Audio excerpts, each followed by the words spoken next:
Welcome back to War Thunder and welcome aboard the F4U-4B. And this American 5.7 aircraft is really nice. And not because it just has 4 20mm and M3 cannons with 984 rounds, but because it flies really nicely. So in this I want to test out the replay because I didn't record the match, and I want to speed up certain scenes so you don't get bored and just you know, have to wait up until I fly through from one point to the match to the other.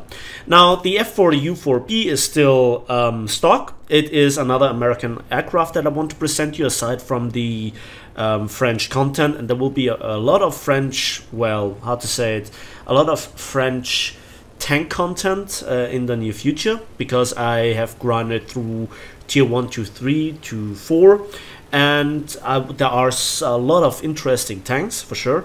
And yeah, while I'm dueling this Yak 3 while diving from 3000 meters, I also want to show you how this match happened, because this match was not a success from the beginning. I do not fully trust the aircraft. I mean, it's a good aircraft, I know how it flies, but it has its certain limitations.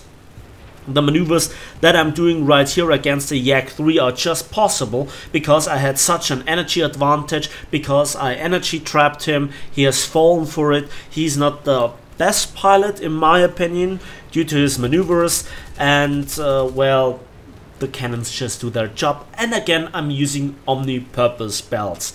I'm fully aware of the aircrafts that are above me. I actually wanted to hunt down the Su-6s, but now they're leaving the combat zone, going back to their airfield. And yeah, I have to see how it's going.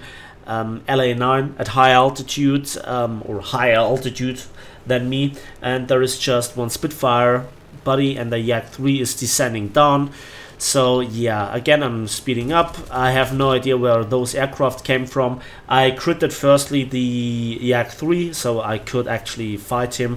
I also then critted the Yak 9. I'm going into a fearless hit-on against the Yak 3, and I am just zooming through, and whoopsie daisy, let's look where the other Yak 3P is. There it is. Or is it the Yak 9P? I'm not quite sure.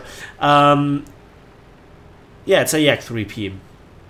And while I'm a bit dodging, I do not the greatest of maneuvers to save the ammunition, and I'm hunting down the other Yak 9. This is not a perfect game in terms of making decisions, but I come off best. So it's more like a bit more luck involved than pure judgment. I mean, in certain cases I make the right calls in the long run, but initially I threw a lot of altitude advantage away, and I'm going into a lot of head-ons. This is not the educative gameplay that you should present to certain people, because they think, oh look, he just did fight against the Russians at low tiers and he just went into head-on. No, this is not how you should play. This is an exceptional game. I still wanted to present it to you because I wanted to present you some F4U gameplay, because I love those planes, from the look, how they're designed, the 3D models, their performance also in certain realms, you know. You can make them work and they're just fantastic. A lot of 20mm ammunition with the omni-purpose belt that hit really hard if you don't have my bad aim, that is. So yeah, the aircraft are very good. Now look at this, I speed it up here. The LA9 is fighting with a P-51 at high altitude, and the P-51 is giving up altitude steadily and allowing me to climb. Now I realized that I can climb and that I have to support the P-51, because maybe he's stock, maybe the LA9 is just such a much better pilot. The LA9 P-51, you know, you can somewhat compare them in certain situations. The armament is wildly different, and it's at this point that the LA9 has the good shot on the P-51, sets him on fire and burns him down. And it's this moment that the handling of the Corsair comes in, and I actually could negative push the elevator, or push the elevator negative, much more than it is possible in some other nation's aircraft, in my opinion.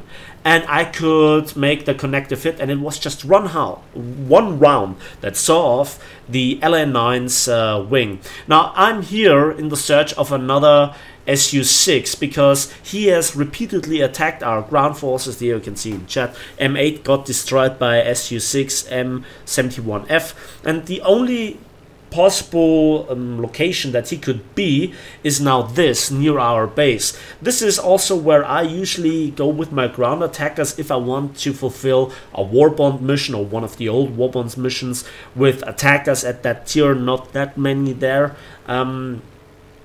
throughout the nations, just a handful of attackers, and I tried my luck with the Soviets, and from their perspective it's a bit boring and repetitive and not really rewarding. At this point in time I just have 84 rounds left. You don't see it in the replay, but I remember clearly in the recording, and it was at this moment that I just realized I should have recorded the entire match. And this is my 6th kill, and it's at this point in time that I just went back to base and repaired my damage, refueled because I just had like 8 minutes of fuel left, and also refilled the ammunition because I had no ammunition left. I killed my 6th kill with the last round. Was my shooting perfect? Far from it. Was I making the best flying? It was decent, I'd say, under the circumstances. Was I greedy in the beginning?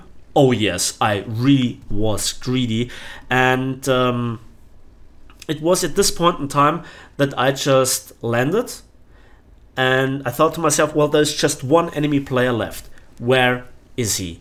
Where is the last enemy player?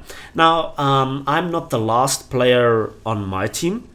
Gladly, there is also a B-17 coming in just a moment, but let's just quickly admire the beautiful look of this Bandit Wing aircraft. Now the design of the Stuka is very, very unique for the Americans. Stuka. And you know, it's so American, it's just beautiful, unique. Yeah, it's fantastic. Now I detected also the IL-10 after I also equipped bombs, because I thought he would be on the runway sitting there, and he was sitting on this runway for a very long time. I activated a blind hunt, and he was just starting when I arrived there, and you can see how beautiful this aircraft is actually performing even with the bombs. I don't recommend you doing this. Again, it's far from how you should play it, but a simple hit for my 7th kill is all that I needed. So at this point in time, obviously, I used the in-game, or not the in-game, but I recorded the actual gameplay. So I tried to bomb those pillboxes, but greatly misaiming. So that was a fantastic round.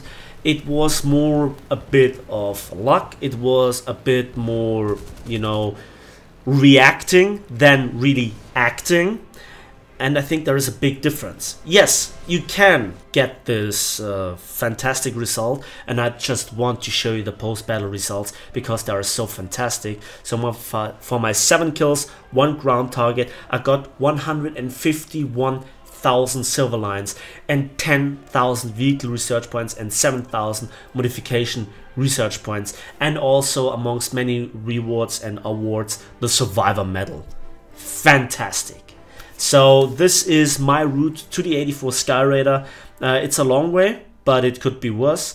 And the F4U-B, fantastic aircraft, fantastic looking aircraft, by the way, over 5,000 score points, and still second because one decided that aircraft are not rewarding enough, and he just went for some SPA or artillery positions. So yeah, I want to get the message out that the score points mean not a lot if it involves going after ground forces and ground targets with your aircraft, because it's so deceiving. So you can see the aircraft is not really upgraded. It's not stock, far from it.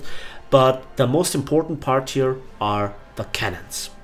The cannons are really, really important so that you upgrade them, so that they get usable, that you can snipe at long ranges. They're fantastic. The rate of fire, the ammunition capacity, sorry about this, the armament is just fantastic. I make it work. And the universal belts with the 50-50 ratio of high explosive and armor piercing incendiary tracer shells, you can see how hard they hit. Some swear on the stealth belts. You can also use, in theory, the default belts, which is not that bad. The ground target belt is not really convincing. It's one of the worst belts out there for this type of armament, which are, again, 4 20mm and M3 cannons. Stock, they are very, very shotgun-like, but upgraded, they are fantastic. So this was a match that I had just today, and I think it's really worth showing, just around about 10 minutes. I hope you didn't mind the replay. Let me know in the comment section what you think about using the replay to condense the fight, but still not cutting out something but speeding up things. It's not so easy with my software if I do it manually, but with the replay recording and then post commentary adding to it, it feels a bit more fluid. So that's it for me today. Thanks for watching, thanks for listening. Please give this video a like if it did, subscribe if you want to see more, and we'll see each other in the skies of War Thunder.